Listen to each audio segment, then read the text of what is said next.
I'm going to bring Denise in now. You're welcome to stay for a couple of minutes, Dan, and but I know you've got to get off. Denise, hi there, Denise. You hear us okay? Hello. How y'all doing? Good, thank you. Denise Brouder is the founder of Sway Workspace and Workplace. And we had a great conversation a week or so ago now. It's not that long ago, actually. But what Sway is a community of people that are evolving to work as a lifestyle. And the mission is to transform the 9-to-5 routine at companies to a more flexible work style based on choice, built on trust. The future of work is now. And I thought, wow, isn't this the time to talk about this, right? So the eternal optimist, Denise tells me, keen innovator and desire for flexibility, that she sort of brought her into this space. And this effectively what is a startup for her. She's deeply influenced by the themes of work and empowering women. Denise found her passion at the intersection of the two in our collective ability to unlock female potential by empowering people to choose where and when they work as a lifestyle. So, and I think what we talked about, Denise, is this evolution to work as a lifestyle and the future of work. So what is the future of work? What does this all mean? Well, first of all, I know I'm taking the last position in pole position here, but I know you save the best for last. So I'm totally down with that. Well, we are going into an informal cocktail networking event after this. So you can say that's the last one. This is perfect. Which you're invited to with your beverage of choice. I will be attending, absolutely. And so listen, I first of all applaud you all for putting this event on. I find the event, I've been very much like Dan. I've been in and out of the event all day, and I found the format super cool and engaging. For me, I'm not in a recruiting function. I never have been, and to me, it's always seemed like a big black box. I don't really know what happens in there. So I think for people to get involved with you guys throughout the day and seeing how you think about that and what you ask and what you think about and what you advise has been very eye-opening in connecting this industry, which is a future of work initiative as well. So I entirely applaud you all for putting this event on. I thought it was dynamite, and I truly myself am looking forward to the next one you put on. Great. So I honestly, a lot of what I say, our view at Sway Workplace and the future of work and work as a lifestyle, a lot of it actually pulls on what Dan said, which encourages me because I think that we are all thinking the same, and Sway is putting words to what we're thinking and putting people in a community to talk amongst each other. So Dan, you mentioned the idea of, being the whole person. That is so significantly key because you're only, you're one person living one life, and you said it very well. So you're not somebody different when you go to work, and you're not somebody different when you come home. You're the same person. And we think about it in terms of when you try to be different people, that creates friction. And amongst the friction, you lose a huge amount of value. So for us, the future of work it's about humanizing the workplace. That is just a driving function. And I think it just pulls on all the things you touched on today. I mean, one of your viewers earlier asked about ageism, and that is just so important. Why does my age have any determinant on the value I can produce and continue to produce? Right. So, Absolutely. You know what I mean? And at Sway, I just had a conversation with somebody last week that was unfortunately let go from their job, 20 odd years, more than 20 years in a corporate career. Now this guy is like 55 years old. He's right in that zone where do you go from here, right? And I said to him, and I do believe this is the case, I'm like, the world is your oyster. It's literally in the palm of your hand. I mean, look at all that work experience that you have, everything you've accomplished, your drive, your energy, everything you can demonstrate, you just jump in. And what we focus on in the future of work and within Sway Workplace, a big area is on skills. So if you can, and I'm not sure if you guys, I'm sure you guys had this conversation amongst yourselves, but the need to skill and reskill and upskill, they're cool terms that we throw around amongst ourselves and we talk about, but it's a real thing. And it's a real way to future-proof yourself. So anyone that is in the position that may not be working at the moment, I would advise through Sway Workplace, jump on these initiatives for skills. The edX is a great platform. So many ways to pick up a skill today to add into your repertoire and your arsenal for when you're back in the workforce. So that's a bit of a diversion, perhaps. So we've talked about that a lot today. The adding skills and taking this time to grow. So what do you think, though, and maybe Dan could comment on this too if he's able to, Denise, but what is this time doing in terms of opening up companies, I guess, willingness, openness to discover new ways of engaging with employees? What is this going to do for us this time? It's going to, COVID is a very difficult situation in many, many, many regards, but there are definitely some very clear silver linings to be had. And I think the biggest one is a change in perspective, meaning oftentimes the fear of change is far more intimidating than the change itself. So we're globally participating, all of us are, in this human design of an alternative way to work. And we're experiencing that right now. Even what we're doing in this format right now is being replicated in a lot of functions. So people would never adapt to an alternative way to work because you would think you couldn't for all these reasons you could list. But guess what? We're doing it. And we're doing it well. And we're killing it, right? It's all right. Yeah. That's right. Yeah, what's interesting for me to see, and I've been talking a lot about this a lot, is that, employers that were kind of ahead of the game, they kind of already have this idea and kind of getting that prepared for their employees. And so they're starting to see these new ways of actually getting work done. But what I think is even more interesting than that is that you have the eyes of employees seeing that this is actually what they want. This is, and they can do it well. And so now the demand from an employee perspective, employers are going to have to catch up to that if they're not already on that path. 100%. Yes. It is the case. And I think, it really isn't that difficult. So our company's called Sway because we believe, you can just sway in and out of all sides of your life to be so humanistically your whole self, and you solve so many issues. And we don't think this is monumental change. We're not sending anybody to the moon. We are literally taking a little shimmy to the left or a little shimmy to the right, and you unlock this perspective on what we can do together. And in the past, it was considered a corporate perk, the 9-to-5 routine, which is this idea that you commute to a location on a repeating timetable, is so widely practiced, and it stems from our manufacturing days, which served us well when we were a manufacturing economy. But today we're a knowledge economy and we practice digital skills. That is the future. So there's a big disconnect between the 9-to-5 routine practice and where we need to be. And that disconnect is actually the opportunity of which COVID is highlighting, that we can actually make this happen. So the change that's occurring is the fact that the genie is out of the bottle. And I don't think we'll ever look at work the same way again. If you look at JP Morgan Chase coming out saying that they're reevaluating their real estate footprint isn't a light comment. It's a very significant comment. It's signaling what we're going to see happen on the mainstream, and it's our opportunity, we see. It is. I was talking to a gentleman who was, he's probably a guy maybe in his 60s. He's worked for one of the large banks. And he commuted. He was based in the greater New York area. He commuted from New Jersey every day. He had an hour-and-a-half commute each way. So he's 3 hours in public transit each way. And they were allowed to work like 1 day a week from home, but the other 4 days they had to be in the office. So now for nearly a month, they've been working all remote. And I asked him, I said, what's it like? He says, no one's detected a single difference in our work output. We just seem to be just getting it done. Beauty of it. And then people, and he says already executives have started to say, what is that? He commuted into Lower Manhattan every day. I know the office where they are. It's one of these huge, must cost millions and millions of dollars a year.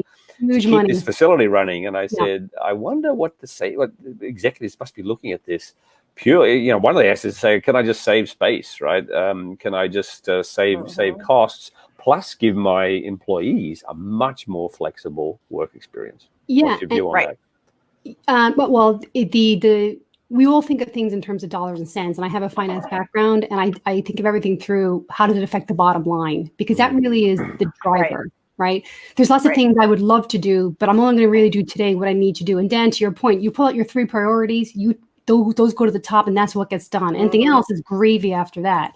The priority is protecting the bottom line, and that's always going to be the way it is. And rightfully so, because that's how we support companies that support jobs, that support our economy. But when we look at this through a different lens, the idea of, labor cost is a major line item in any P&L, and real estate a significant line item in P&L. So I think what we're seeing is that those line items are now inefficient. There's huge latency in lost productivity from people that don't want to be in the office 5 days a week, or people that have been excluded completely. So to retain, promote, develop, and attract top talent, and then to really maximize their productivity and value to the organization, give them a little flexibility in how they work. Absolutely. Yeah, it's interesting. It's interesting when you marry this idea of actually giving employees what they want, and how that can have an exponential effect on how they act and interact within your organization and the outcomes of that. I mean, it's there are studies out there that show employees are obviously happier in their workspace. Their outcomes in their workplace and the work that they need to do just jumps exponentially.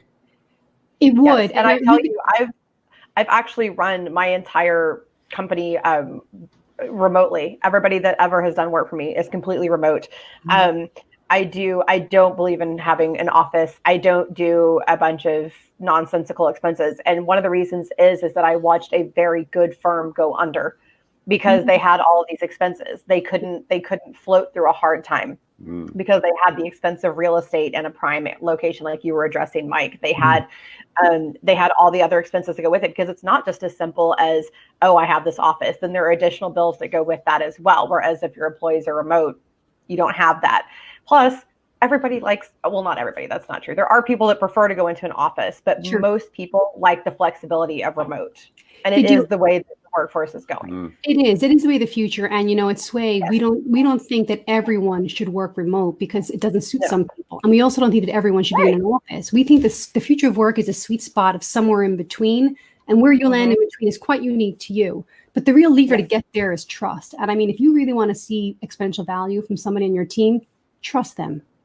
Trust them to be who they are. And look, I found that in organizations I've worked with is where I've given people flexibility. It generally pays you back extremely well, because people love that. They really like the fact that you've trusted them and you've given them flexibility, and then generally they feel better. So you know what, I've seen them log back on at 9 p.m. at night after they've had the dinner, put the kids to bed or whatever, and say, because you gave me the flexibility. Like, my mornings are really difficult. I've got kids to get to work, or I've got an elderly person I'm dealing with, or something. You really accommodated that, and I really appreciate that.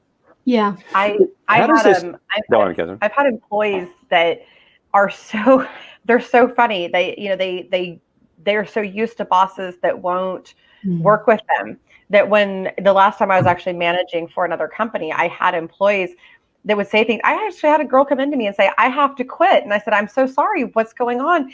And she said, well, this and such is going on with the person who usually watches my son. And so I'm going to have to watch him for about the next week, and I don't have any more PTO. She thought she had to quit her job to watch her son. And I actually had her bring him into the office, and that turned into a whole other hilarious thing. We ended up having a 5-year-old assistant manager. I love it. Yeah, that's a whole other funny story. But how much? I was going to ask the question around that, and following up what you said. A question for Denise: how much does this flexible working arrangements play into the whole diversity space? What's the relationship? I mean, it's enormous. So the 9-to-5 routine is this idea to cover it is you have to go to an office and on a repeating timetable. And the only reason that that's in place is because we practice bias. And bias, there's internal bias and external. So the internal bias is that I need to do FaceTime because I don't trust myself or the outcome. The external bias, which is even more damaging, is proximity bias. And it's the idea that if you're not in the seat beside me, I can't really trust that the work that you're doing is going to be of value. And that is the area that needs to change the most. And that's what I think where trust truly comes in. Mike, I'm so sorry. What was your original question there? Just totally escaped. Well, no, it's just about how much are the initiatives around an achievement around diversity linked to flexible work practices? So that routine we talked about, it has forever since it's been in place. It's either suppressed a huge amount of value in work, and it's actually marginalized and excluded large portions of the workforce, whether it's gender diversity, definitely disability diversity, and in some ways racial diversity. So by loosening up where and when we can work with a reasonable level of choice and trust, you actually open up huge channels of diversity, and you solve for a lot of these issues because you're democratizing access to work for a wide range of people. And that is just an untold gift to be had. Yeah, right. I think that's something that, and we also know that the results are in that organizations that are more diverse, there's a direct correlation with success, right? That's a measured stat. It's actually been measured. And so this idea of having a flexible workplace will lead to more diversity. And I think the way I've thought of diversity and inclusion practices is, I think we might have spoken about this, is that really the way I heard someone else say it should be inclusion and diversity practices. Yep. Because if you're inclusion right from the beginning, diversity will flow. To your point before, it's because of the biases that come up about inclusion means you're less diverse. So I think it's a really interesting piece around that. I'm wondering what I'd like to do. I'd like to open up to see if there's any questions here in the last pieces of our program here. I might ask Nina. Nina, can we go back to our Q&A slide and see if we could, if there's any last questions, and if Denise and Dan are willing to, they might like to stay on. If you're able to stay on for a few more minutes and just see while we just continue this conversation, whether there's any questions that that come to mind here as we put there. So Nina in the control room. Nina's been doing an amazing job keeping our show running in the background there. Thank you very much, Nina. She's got our questions up here. So just let us know if any question comes in. So those in the audience, if you'd like to ask a question, you can go to slido.com, #careerfair, or just hold your camera up to the QR code. Most cameras will register that and go straight to the site, and then you can enter your question. So we'll keep that open. But this item, I think we touched on this, Denise, when we connected, this whole idea of diversity. We saw that coming up here around people asking questions about age discrimination, and the fact that they really feel it's a barrier. And so do you really feel then that if companies really are open to more practical, more flexible work practices, that it will lead to a more diverse working environment? It definitely will. And just to go back on specifically on the ageism comment, I think that ageism is another kind of subconscious bias, and we're all biased. The only ding on somebody is if you don't address it in yourself. It's just a naturally occurring thing for all of us. But ageism, I believe, is the case where somebody looks at your age and makes an assumption that you're out of date. Right. But in this world of the future of work, people don't look at your tenure. And I think that, it's less relevant. I think maybe Google is one of those places that doesn't even look for a resume any longer because they're looking at your skill set. So an opportunity for anybody of any age, particularly like I mentioned, the gentleman I spoke with last week that is middle-aged and now looking for a job, if you can match the accomplishments in your career and then reskill yourself, you're demonstrating your effort, and you're thinking of future of work and how to make yourself employable for future companies or for companies that are adapting to the future of work. So as much as it democratizes the access to work for large groups of people, the onus is very equally upon the person and the talent to make themselves future-proof, to actually reskill and upskill and know what that is. So the idea about skills is there's technical skills, which we all must have. We think COVID has taught us that, but there's also a lot of soft skill, like those of teamwork, empathy, collaboration. Those are things that people are looking for in today's world, in today's economy. I'm sure you guys see that too, because those soft skills, social skills, are the drivers of the way that we create value in today's world and economy. So it's not necessarily simply digital hard skills plus time spent. It's also these softer skills that all together create almost like an armor for yourself for the future of work and your employability. and sustainability. So there's a lot of ways for democratizing access, but it equally has to come from the talent member being autonomous about themselves. So we know we can no longer rely on companies to provide those aspects of training to us. You have to go out and get it for yourself. And that's, in a lot of ways, is a mindset shift. Yeah, it is. It is. A question has come in, and I think I might ask Denise to address this if I could, Denise. So a question came in that saying, forgive me if I missed this, but could you speak to the positive societal impacts from where caregivers are working from home? Like parents are now working from home. What's the positive side of caregivers, in this case, parents working from home? So I guess the question specifically in this COVID area? I think so, yes. I think so.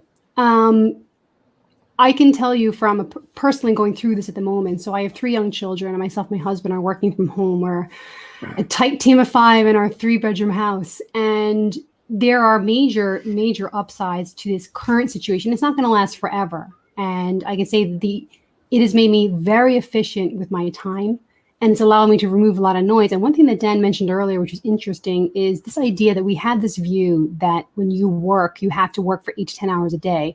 But sometimes you're truly working 5 to 6 hours of hard, deep work. And the rest is somewhat less important that can be done as you go.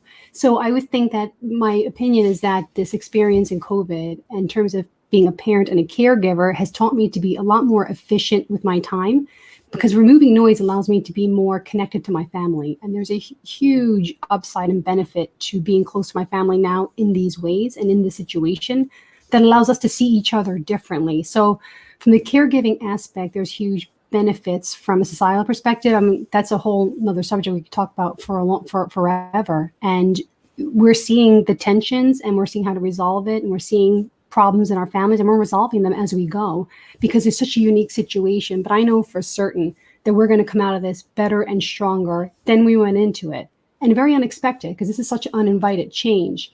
But it is right. but there are silver linings to be had there too. Right. Another question. Are you pointing that question? Yeah, I'm just going to bring this in here. I'm just going to take this out for a second and just look at this. So we had a question here from Sam.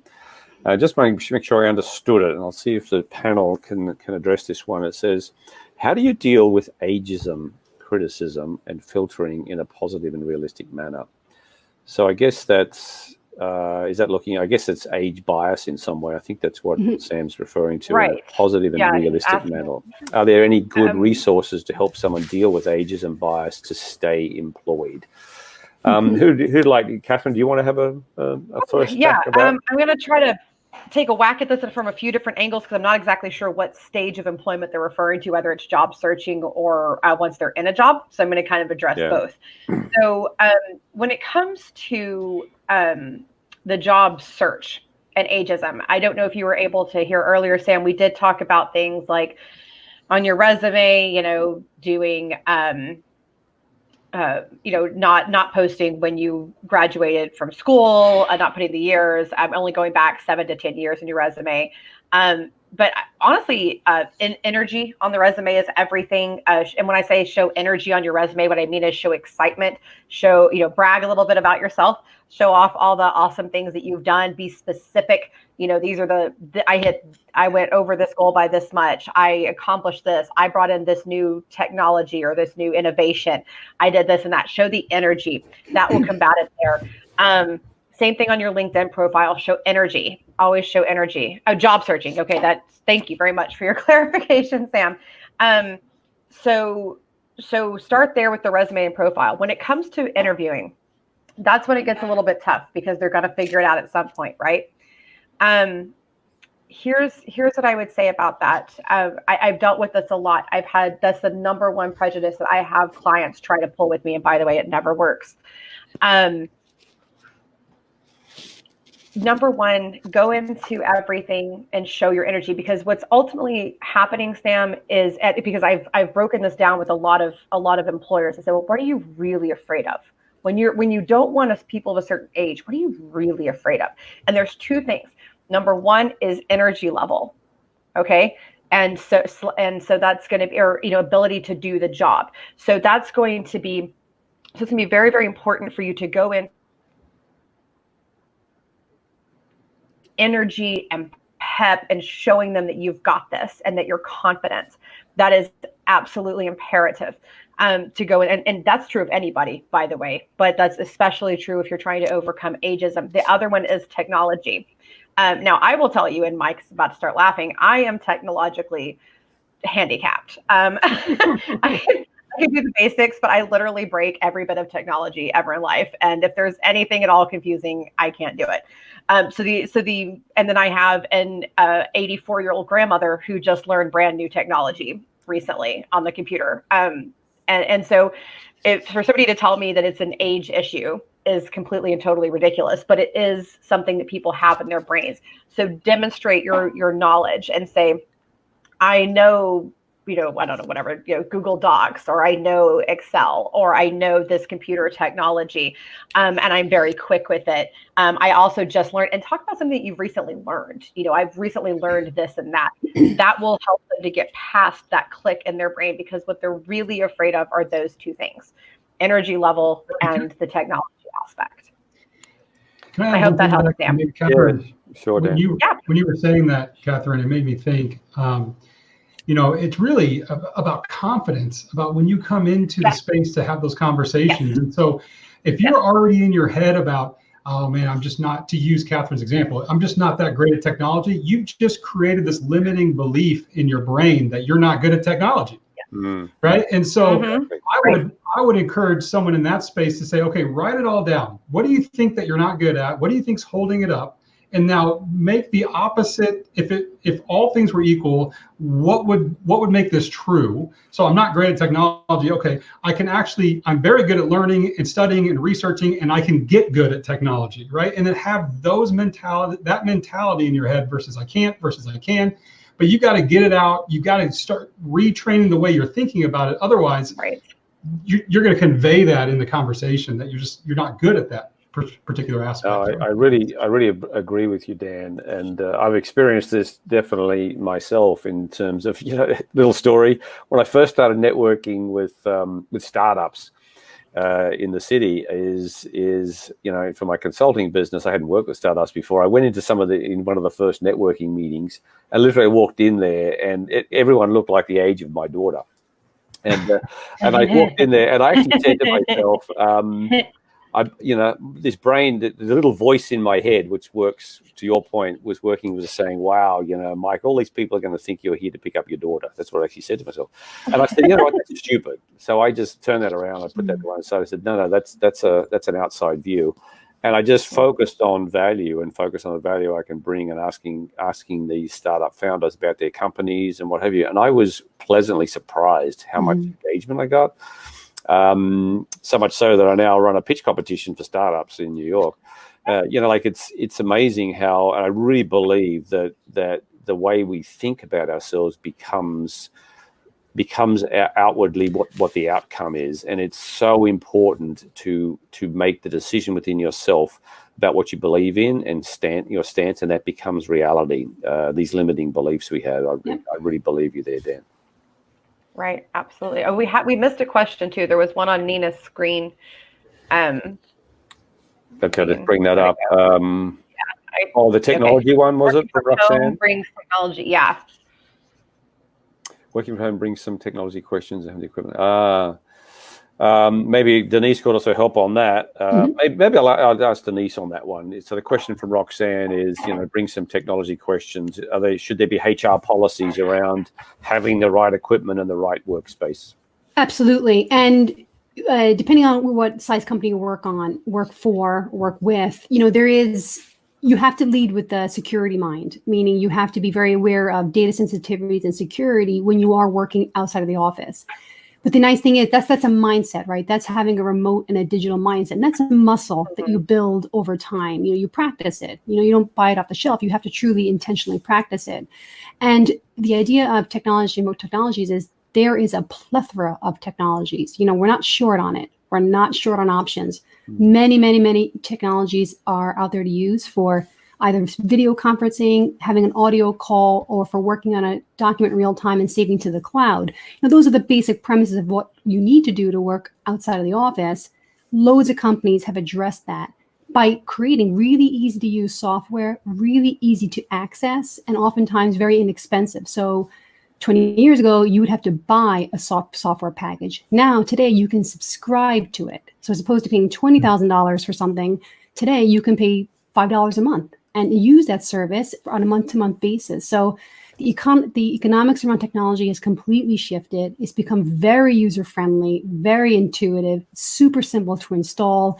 And the only consideration is that it's secured properly. And oftentimes companies have VPNs they can offer to you. So the actual connection itself is readily available, but it does have to be defined and confined within an HR policy, because you want to be very clear about about how you're going to work outside of the office and communicate and store and save in a sensitive way your documents. So all the technology is there, really easy to use, lots at your fingertips. The price point has completely come down to make that an absolute reality, but it's not the wild, wild west. You do want to have a robust HR policy that documents how that communication can flow, and then also how you set up your office. That's another good point, right? You know, right. Getting a monitor for your home, a comfortable desk, good lighting, a chair. Is that something that could be sponsored by your company to save on their real estate footprint? I think so. There's lots of options out there for that to happen. But all that can be defined in HR policy. And then once you have that in place, then you can open up this new world of work. Fantastic. Thank you for that. Any other questions there that have come in? I think we've got them all there now. Look, really want to thank you, Denise, for coming in, and Dan again. Thanks for your insights, particularly Denise, about this whole area of flexibility. In working arrangements, and how perhaps one of the upsides of this time is organizations will think more about the value and the possibility of more flexible working arrangements. So I really, really thank you. And thank you, Dan, for staying on with us and helping us with our Q&A. As we went through this, we wanted to finish off with a few last-minute questions. I really thank you for that and your insights, particularly on how I'm being organized. So I'm going to take some of those myself.